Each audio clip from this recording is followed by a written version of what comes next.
catch up just a moment. Now, you have just met one of the best connected women in all of New Albany's history.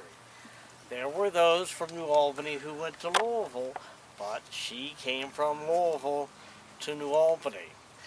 Yes, her brother-in-law, Reverend Banks, did preach the sermon for General George Rogers Clark.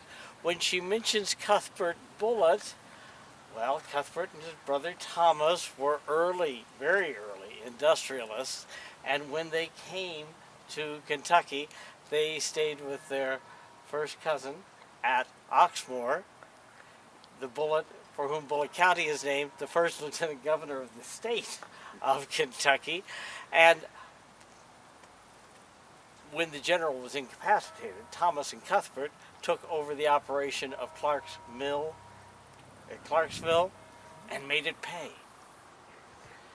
They went from there to found another mill in Paoli. Everybody seems to go to Paoli for their first ventures. It happens quite often in New Albany's history.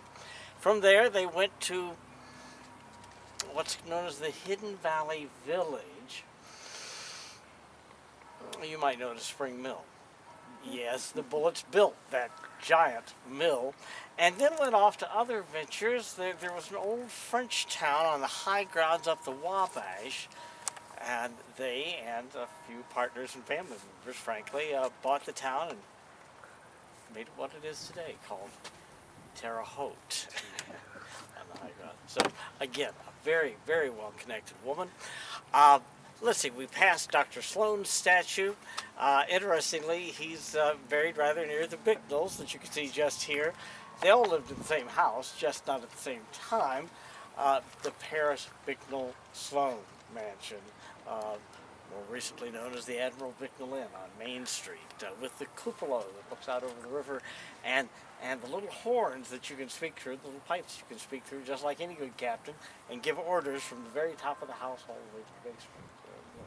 If you want to hear stories about it, you ask Nelson, our white-bearded gentleman with a hat on. Nelson used to play there as a child just to keep Mrs. Paris entertained, the judge's wife. The large monument here, that's for the Spanish-American War. But next, we're going to meet Miss Cardwell. Now, Miss Cardwell isn't necessarily the most familiar name, at least for some of us gentlemen here in town.